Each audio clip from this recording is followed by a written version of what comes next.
Na nossa aula de hoje, vamos falar do emprego das vírgulas e dos porquês. Vamos começar primeiro com o uso dos porquês. No emprego dos porquês, vamos começar com o porquê que a gente aprende lá nas séries iniciais do ensino fundamental. Porquê separado sem acento. Usamos este porquê no início de frase interrogativa. Vamos ao exemplo. Por que Maria está feliz? Este porquê nós aprendemos lá no início, que é o porquê pergunta. Quando eu quero fazer uma pergunta e eu começo essa pergunta com porquê, este porquê é separado e sem acento.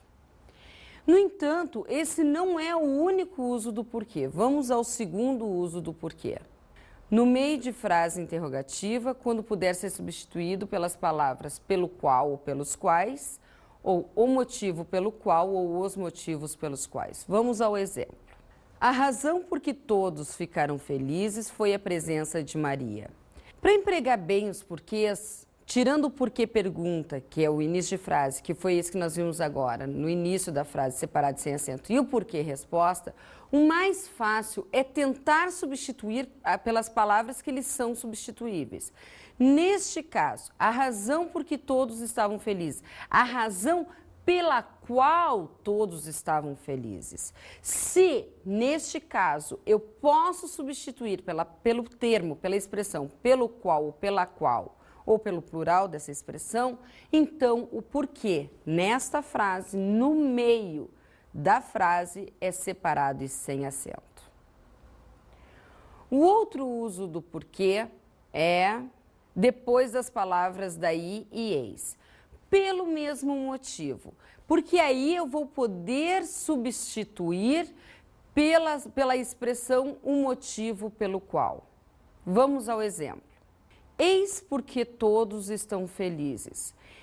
Eis o motivo pelo qual todos estão felizes. Daí porque todos estão felizes. Daí o motivo pelo qual todos estão felizes.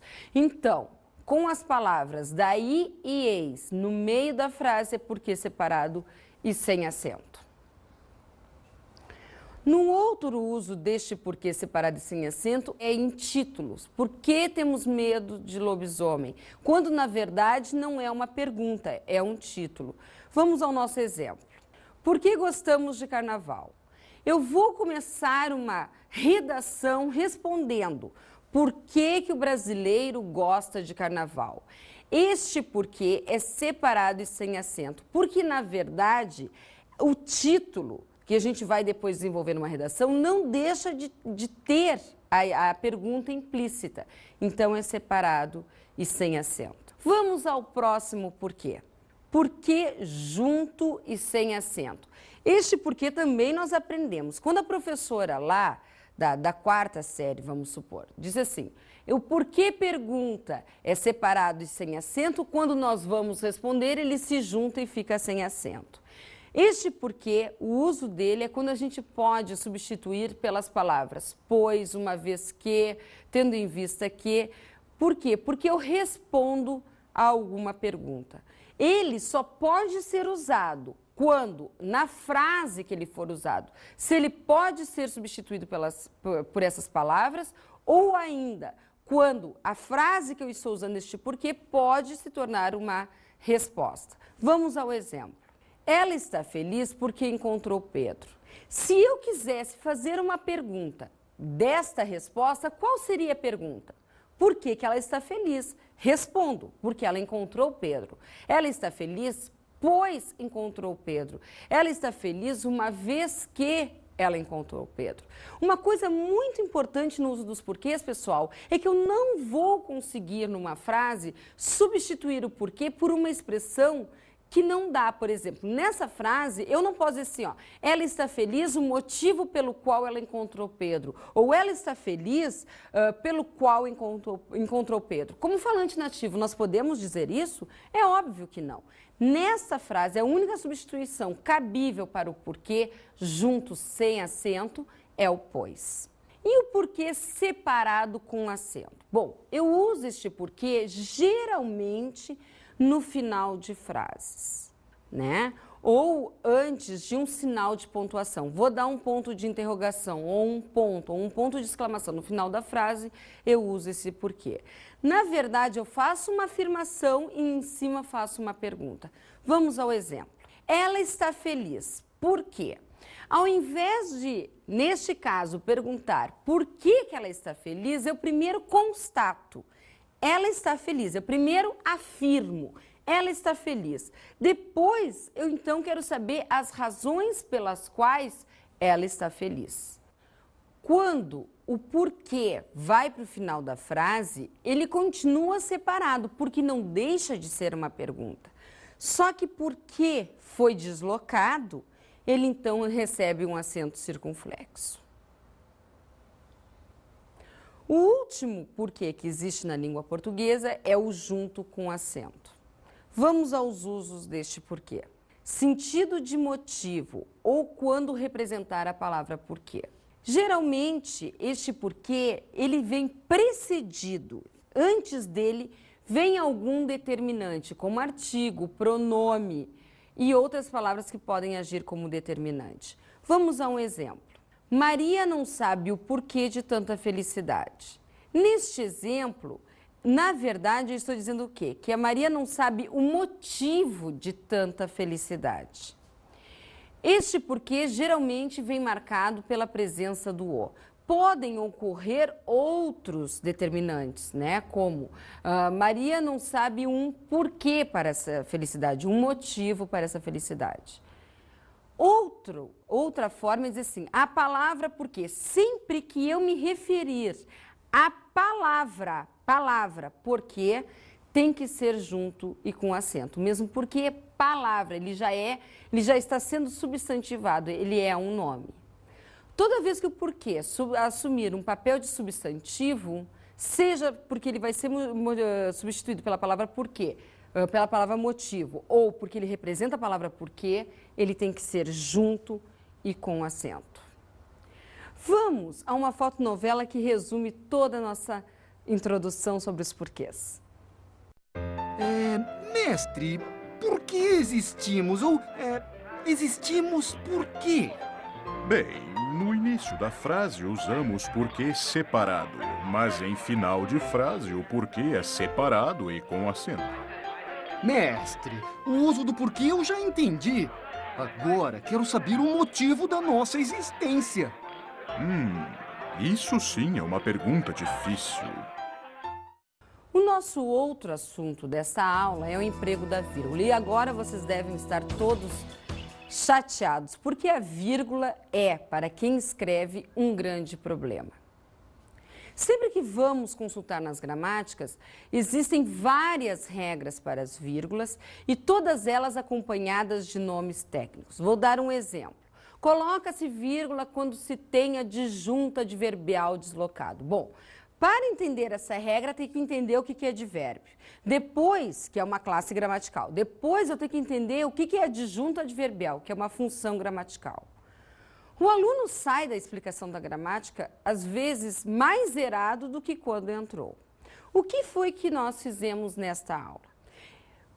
Foram pegas as regras da gramática e foram facilitadas, não só em termos técnicos, mas também resumidas, agrupadas em 10 regras que facilitam bem mais a compreensão da vírgula. Nós vamos olhar passo a passo, com exemplos, e vocês vão entender. Agora, pessoal, mais uma vez eu digo, conteúdo de língua portuguesa, se não for praticado, não é aprendido.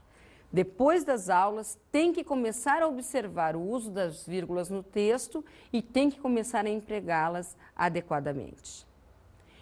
Quando é que nós usamos vírgula? Nós usamos vírgula quando há aposto. Vamos a um exemplo de que é aposto.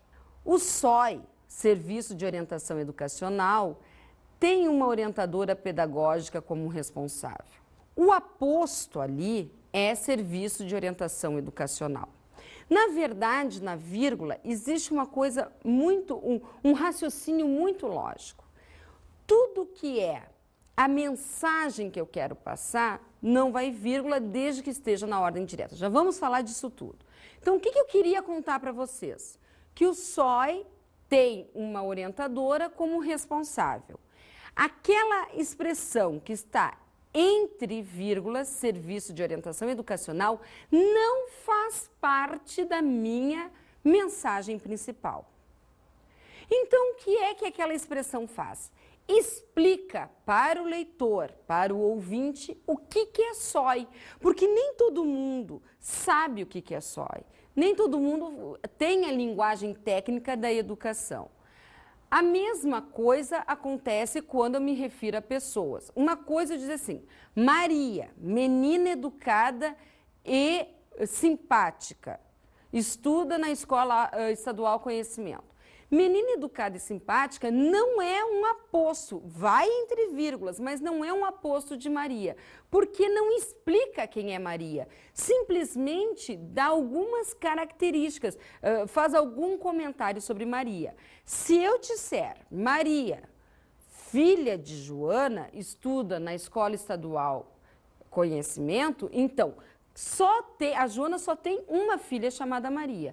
Então, neste caso, filha de Joana é um aposto.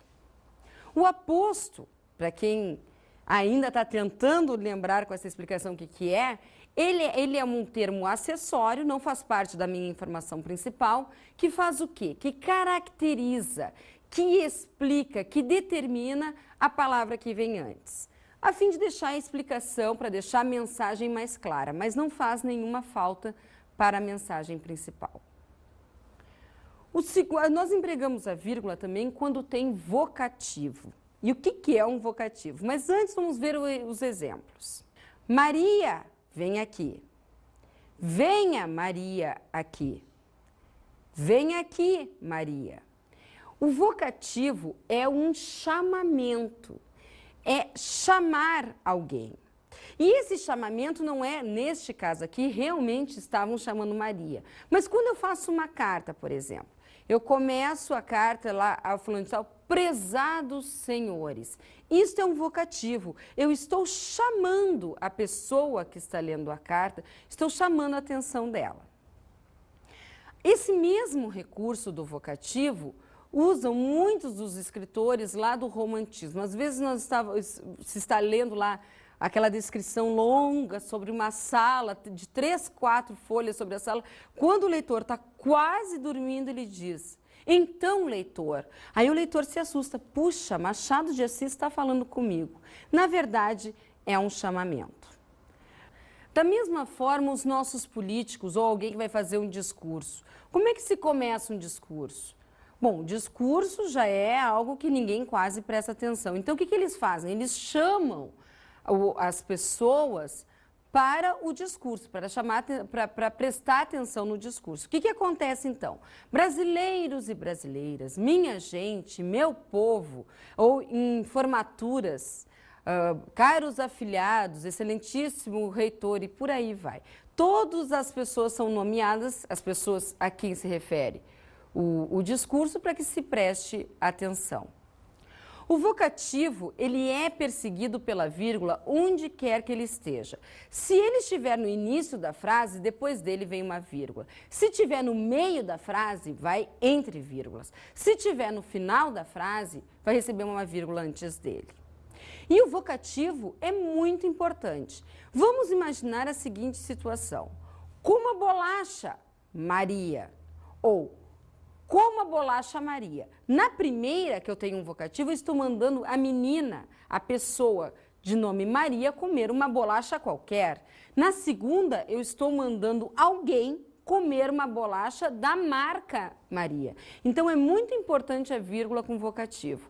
Pode trazer sérios problemas de compreensão à mensagem. Outro uso da vírgula é na inversão da ordem direta da frase. Maria estuda na Escola Estadual Conhecimento. Na Escola Estadual Conhecimento, vírgula, Maria estuda. Maria, vírgula, na Escola Estadual Conhecimento, vírgula, estuda. O que aconteceu? Na primeira frase, eu tenho a ordem direta do português, sujeito, verbo e os complementos, que podem ser verbais ou adjuntos adverbiais. Então, não vai vírgula. Quando eu tenho a ordem da língua portuguesa respeitada, não vai vírgula. Só que eu quis ressaltar nas outras duas o lugar onde Maria estudava. Eu posso fazer isso? Posso. Eu posso mudar toda a ordem da frase, só que eu terei que ter o domínio da vírgula. Então, eu tiro na escola estadual conhecimento lá do final da frase, onde é o lugar, e coloco lá para o início. Se eu tirei do lugar um termo que estava lá, eu vou ter que persegui-lo com a vírgula. No início da frase, como nós mostramos, a vírgula depois dele, no meio da frase, entre vírgulas. Para mostrar o que para o meu leitor? Para mostrar que aquela expressão está no lugar errado. E eu posso fazer isso. Se eu quero ressaltar algum termo da oração, eu posso, só que eu vou ter que usar adequadamente a vírgula. Um outro uso da vírgula é para marcar a inversão de orações. Vamos a um exemplo. Embora Maria estude na Escola Estadual Conhecimento, ela frequenta a biblioteca da Escola Saber. Neste exemplo, nós temos a oração começando com uma conjunção. Qual é a ordem das orações? Sempre eu começo com uma principal e em seguida a subordinada. O que foi que eu fiz? Eu coloquei a subordinada depois da principal. Antes da principal, desculpa. Então, o que acontece? Eu posso fazer isso? Mais uma vez eu digo, pode. Se vocês querem ressaltar a ideia de concessão, embora ela estude, ela frequenta outra biblioteca, pode. Só que no final da oração, subordinada concessiva, só para dar uma dificultada, assim, né? Um termo bem técnico, depois da oração, se coloca vírgula. Outro uso é quando nós temos conjunções coordenativas, adversativas ou explicativas. Aí, pessoal, vai precisar, neste caso, não tem como, vai precisar ir numa gramática, dar uma olhadinha nas conjunções. Aliás, o estudo das conjunções é essencial para qualquer produção textual. Então, tem várias gramáticas, isso é apenas uma dica. Tem várias gramáticas que têm as tabelinhas de conjunções coordenativas e subordinativas. Façam o seguinte, tirem essa tabelinha, façam no computador e sempre que forem escrever, estejam com ela do lado. Vamos voltar então ao nosso emprego da vírgula, da conjunção coordenativa, explicativa ou então adversativa. Vamos ao exemplo. Maria estuda na Escola Estadual Conhecimento, mas frequenta a biblioteca da Escola Saber. Maria estuda na Escola Estadual Conhecimento, porque ela voltará às aulas esta semana. No primeiro caso, o mas ou mas, ele é uma conjunção adversativa. Por que adversativa? Porque une orações com ideias contrárias. Eu tenho uma ideia, eu quero passar uma ideia contrária à primeira oração. Então, eu tenho que ligar com uma adversativa, de oposto. No segundo exemplo, eu tenho uma explicativa. Por que ela voltará? Por que ela é aluna da escola estadual? Porque ela voltará às aulas essa semana. Essas duas conjunções, elas recebem vírgula antes delas. O outro caso é quando eu tenho orações unidas pelo E com sujeitos diferentes. Essa é um pouco diferente de tudo que vocês já viram. Ou o falante nativo bota vírgula sempre antes do E, ou ele não coloca. Vamos ver como é que ficam os exemplos.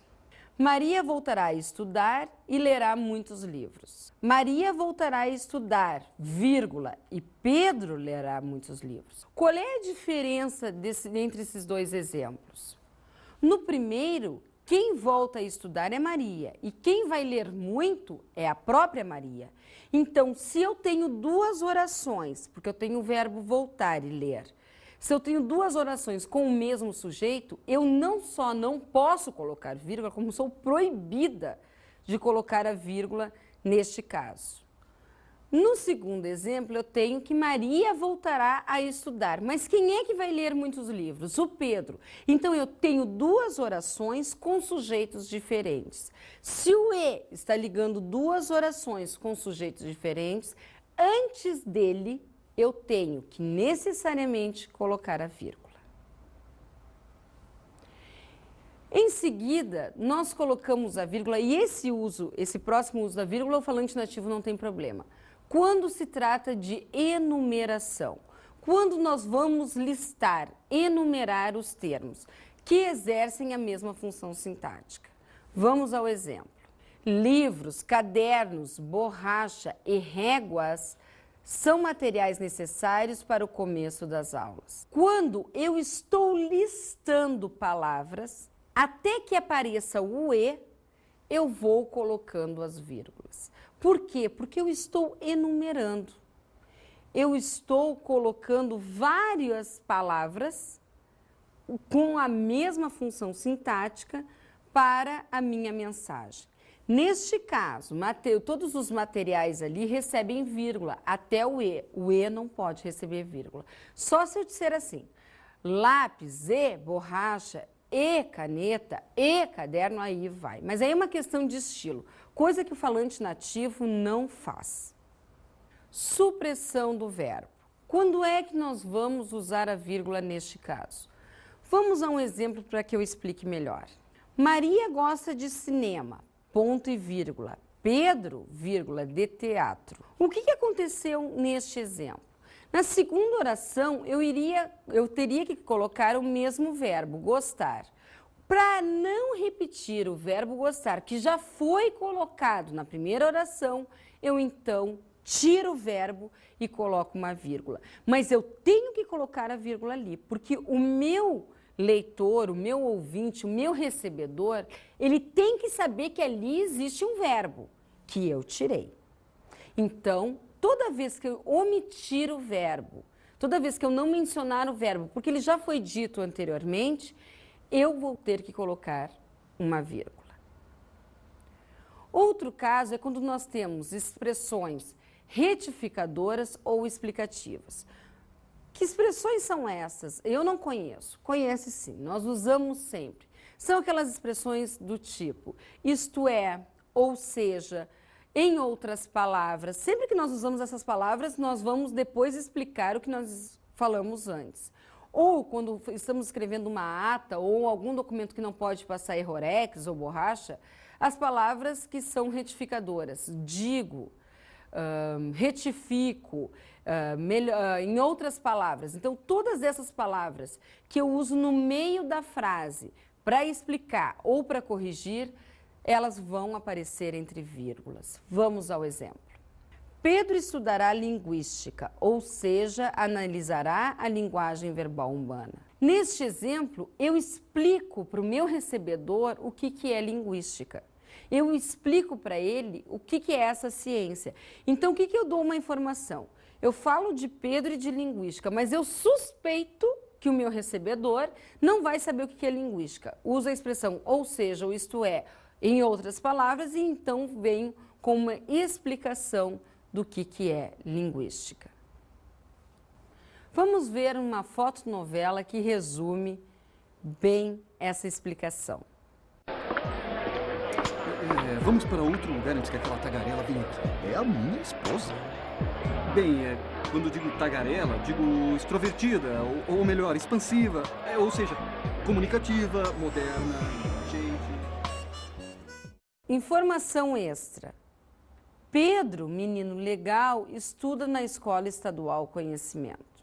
O que é uma informação extra? Se vocês forem lá nas gramáticas procurarem pela regra informação extra, na verdade ela não existe. Ela é uma adaptação de várias regras que tem muitos nomes técnicos que dificultam a assimilação.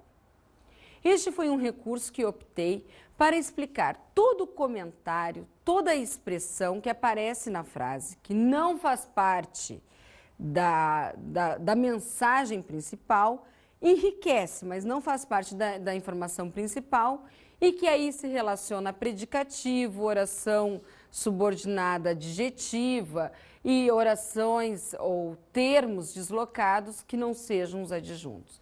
Então, essa foi uma opção que nós fizemos para facilitar a compreensão de todos esses nomes técnicos. Pedro, menino legal. Menino legal não faz parte da minha informação principal. Menino legal é um comentário que eu faço sobre Pedro. Menino legal, então, é um aposto? Não, não é um aposto, porque menino legal não explica quem é Pedro. Simplesmente comenta sobre Pedro. Então, a essa regra nós chamamos de informação extra. Pedro, que tem muita alegria de viver, estuda na Escola Estadual Conhecimento. Neste exemplo também, que tem muita alegria de viver, é um comentário. Enriquece a informação principal, mas não é a principal mensagem. O que eu quero contar para vocês? Que Pedro estuda na Escola Estadual Conhecimento, que ele tem alegria de viver, que ele é um menino legal. Isso é simplesmente uma informação, um comentário extra. Importância da vírgula. Por que a vírgula é tão importante? Porque o mau emprego da vírgula compromete a compreensão da minha mensagem.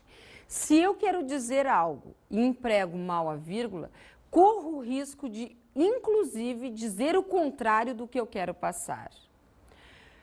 Muitas pessoas têm resistência com a gramática da língua portuguesa. Se ela for bem estudada, de uma forma simples, numa linguagem acessível, ela é muito produtiva e importante, principalmente para nós que elaboramos textos orais e escritos.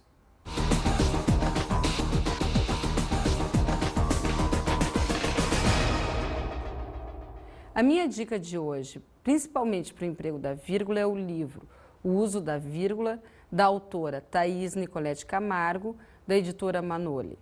Por quê? Porque é um livro que fala do emprego da vírgula de forma muito simples e traz muitos exercícios. Para o uso do porquê, qualquer gramática que vocês tenham em casa pode ser consultada.